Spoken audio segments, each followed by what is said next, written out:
Hello and welcome.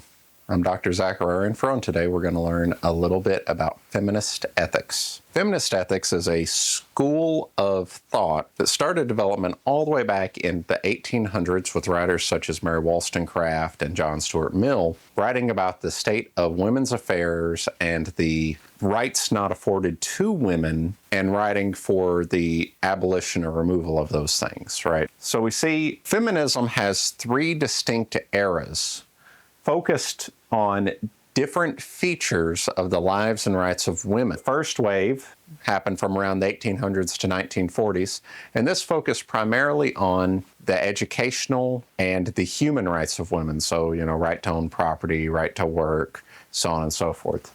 Second wave from the 1950s to 80s focused on things such as domestic violence and equal pay in the workforce. And then third wave, which is the 1980s to today, focuses on a variety of topics. It focuses a lot on criticizing second wave feminism. It focuses a lot on the deconstruction of the beauty standard, anti-colonialism, as well as topics such as intersectionality. So feminism grew from a very narrow ideology focused particularly on a certain set of women to a very broad open ideology focused on a large group of people.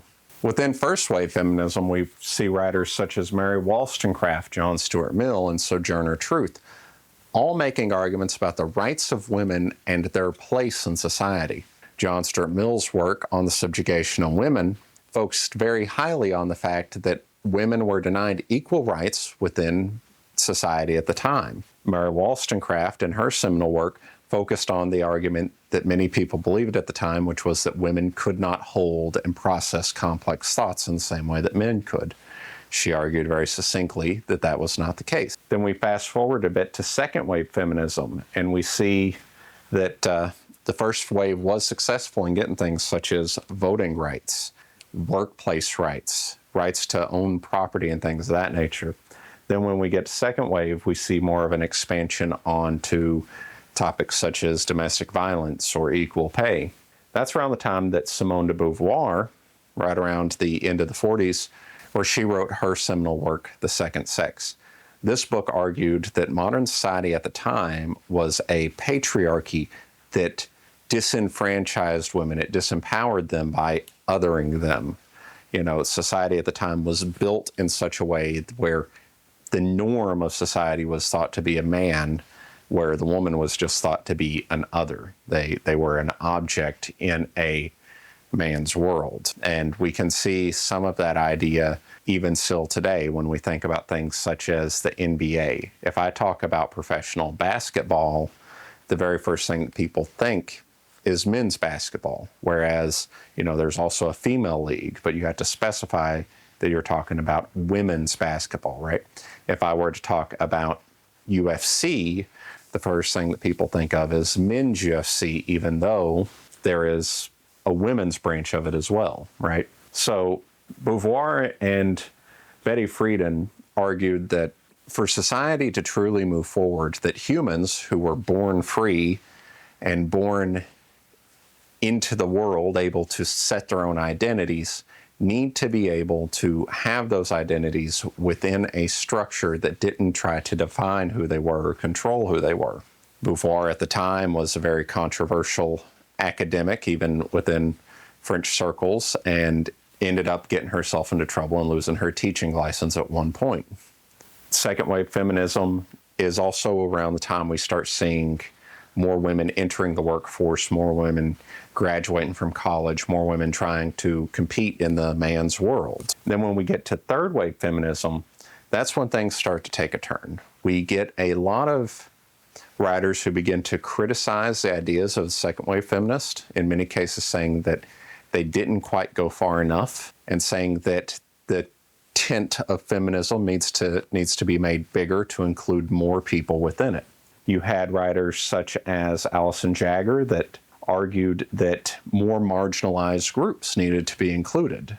You needed to worry more about not just women, but also Black people, Indigenous people, trans people, so on and so forth. Kimberly Crenshaw came up with the idea of intersectionality. She said that we all have multiple layers of identity, and as we move through life, we switch or are affected by these different things. So if someone is, say, a black woman, they are affected by their blackness as well as their womanness. Now, Crenshaw's conceptualization of intersectionality has been very forceful and very motivating to the feminist philosophy, and has altered the way that feminists think about feminism and how they think about their plans to try and move the world forward. Then we get Gilligan, who talks about how men and women perceive problems differently. This is a bit less of a philosophical take and more of a psychoanalytical take. When studying different groups of men and women focused on the same problem, such as abortion, she found that men focused on things such as rights and duties and justice, whereas women tended to focus on relationships and connectedness. And she postulated from this that men and women tend to think about these things in completely different ways, and that we need a system of ethics that is inclusive of that, or that encourages that. Judith Butler came up with the idea of gender performativity, this idea that although people are born of a certain sex, their gender is a series of actions that they perform in the world. It is made real by them performing those actions. They're dressed in a certain way, talking a certain way, doing certain kinds of professions. That is what dictates their gender. Now, it should be noted that Butler's perspective is actually quite a controversial one even today.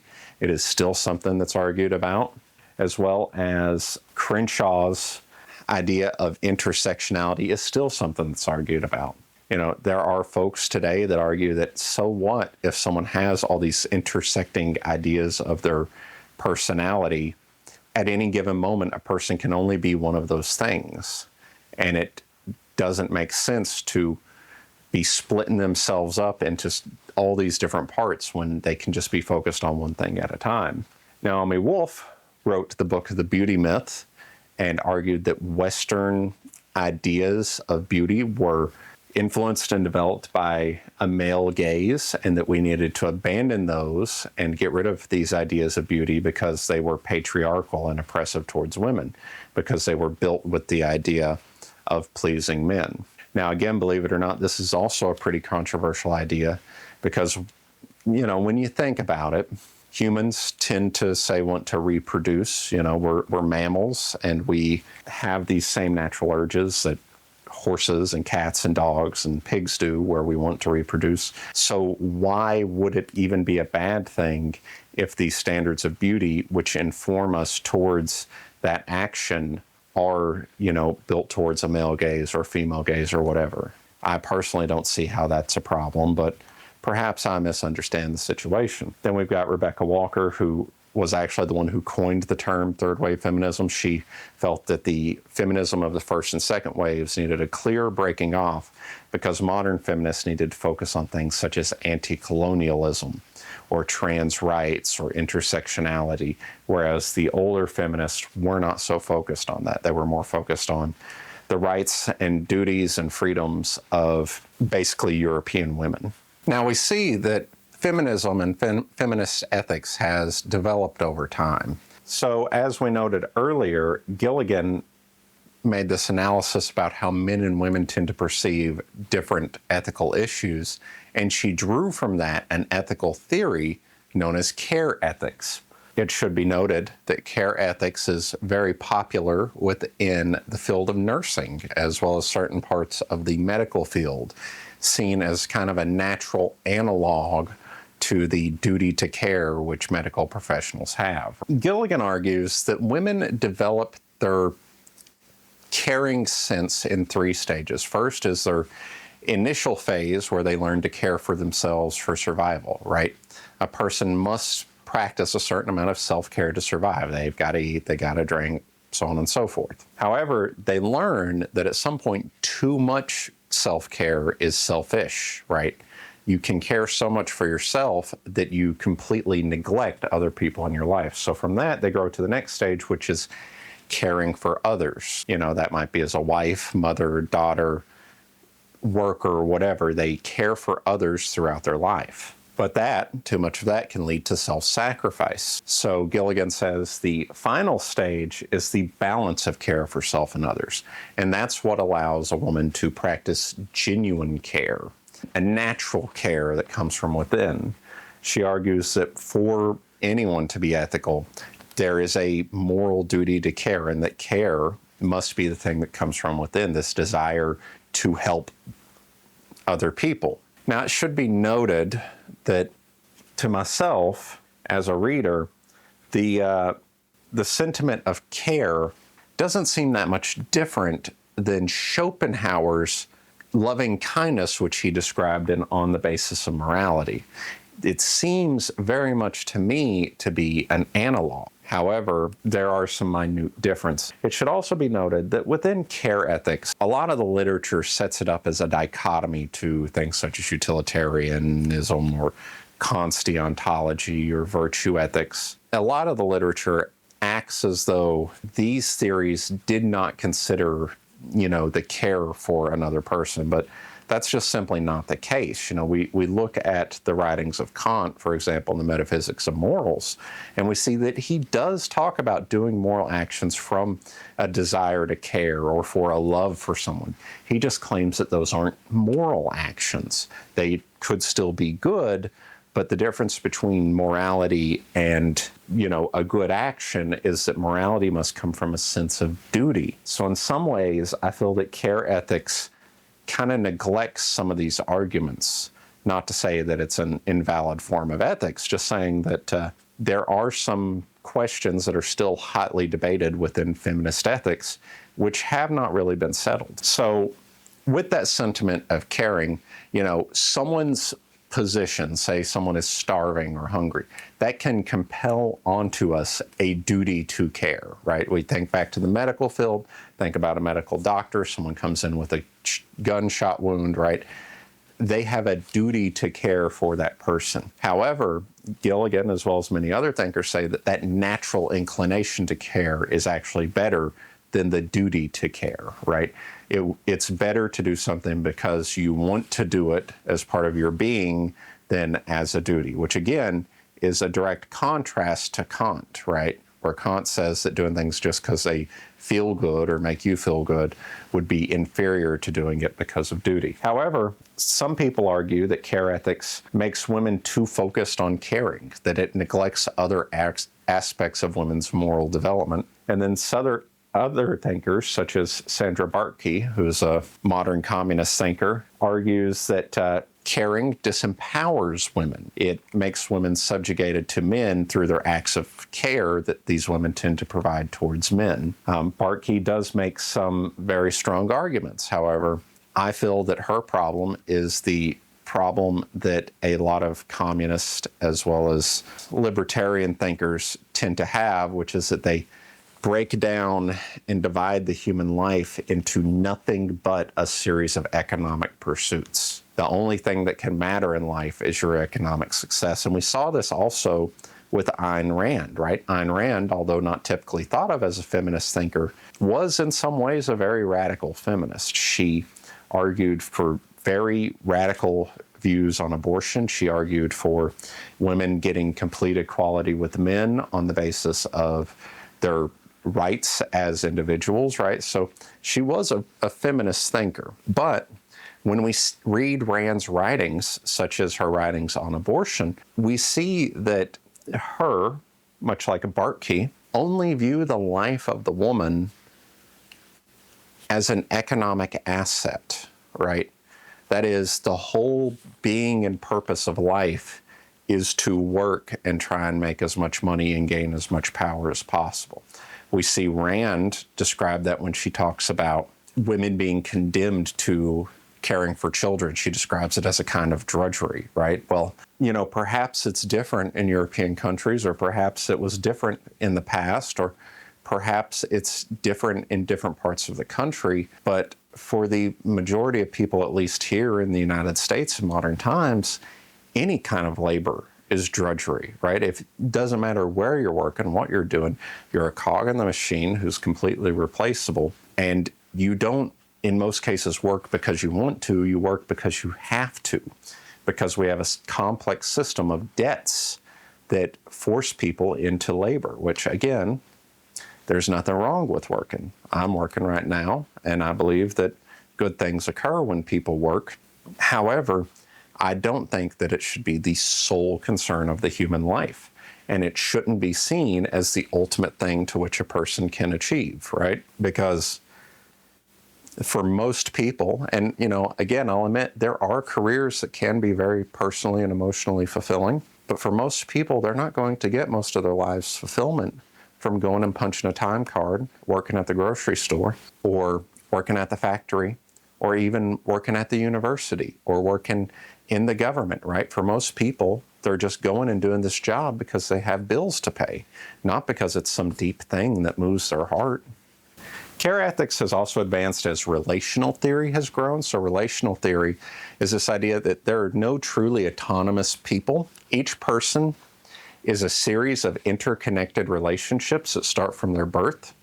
Each person is dependent on other people for significant portions of their life. And, I quite agree with relational theory. I do think it is the case that our relationships are what define us.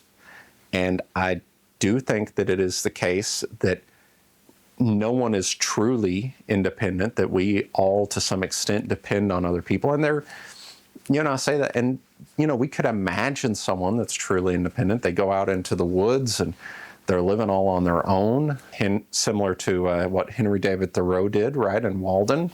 But for most people, that's not the kind of life they want to live. They don't picture that as being a good life, right? We're social creatures. We want to be connected with other people. And we see that going all the way back to Aristotle, right? Aristotle talks about how the good life is a life that has friends. It's a life that has family. It's a life of social connectedness, right? We see Plato's Republic. It's not Plato's, hey, let's all go live out in the woods, right? No, it's Plato's, let's get together in a city, in a republic, and live our lives, right?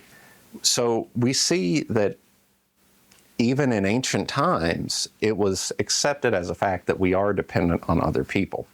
However, this, where care ethics and, relational theory kind of goes off the rails, or at least I think it goes off the rails, is they draw from that connectedness to make the conclusion that people who are more vulnerable or people who are in lower positions of power deserve more consideration when it comes to the making of decisions, which again, in theory sounds great, but it can go off the rails very quickly when you start assigning privileges or special rights for certain groups of people.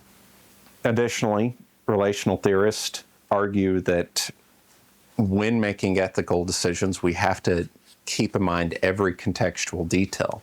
So where Immanuel Kant argues that we need to make universalizable maxims, it's not right to lie to a friend, it's not right to lie to your mother, it's not right to lie to a serial killer. Relational theorists say that we have to keep all those specific things in mind. So it might be right to lie to your friend, it might be right to lie to your mother, it might be right to lie to the serial killer. It just depends on the individual constraints of that situation. It's also worth mentioning that within the care ethics, there's the idea that justice as an idea requires care to exist. You can't have justice that does not care for the people that it is trying to provide justice for. And again, I don't think that's too terribly controversial. I think that it makes a lot of sense that you have to care for someone to provide justice for them, right? So, final notes with care ethics involving relational theory is a care ethics that takes relational theory to be part of its ethical framework requires that you must keep significant relationships in mind when making decisions. You can't try and make a decision from a point of neutrality. You have to keep those relationships in mind, which again could lead to situations in which you're providing favors or giving certain privileges to certain groups just because perhaps they share an identity, or perhaps their family or whatever. Things that, for example, in the field of management might be seen as a neglect of fiduciary duty.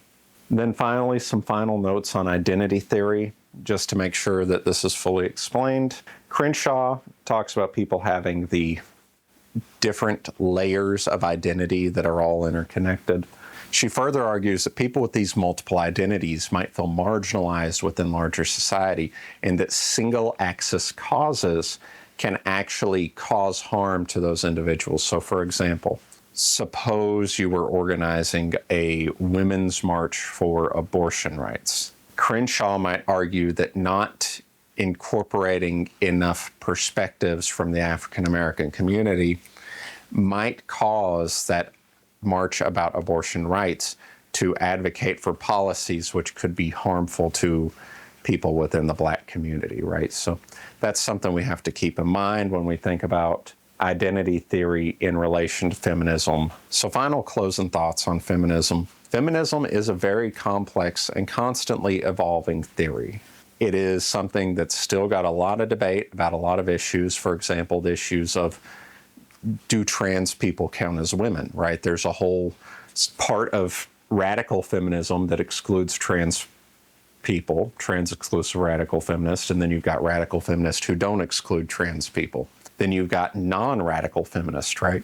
So you've got all these different schools of competing thought, and I think to some extent feminism as a philosophy has kind of suffered from the fact that it's also a political ideology that drives people to go do marches or to, advocate for certain political standpoints. I think that it's suffered because I do think there is a lot of good things within some of these different ideas of feminism, but they're crowded out by a lot of political motivations or a lot of political arguments. You can't have arguments about things such as women's rights without confronting the feminist philosophy. So I think in some ways that has harmed some of these issues which many feminists would try to push forward. Then I think another thing that's been kind of harmful to feminism as a theory is that within the West, we've moved from first wave, second wave, third wave, but there's still countries and places in the world where women are still living in what you might imagine as a pre-first wave society, right? Women aren't given rights to vote. They're not given rights to own property. They're not given rights to choose who they marry or have all this autonomy, right?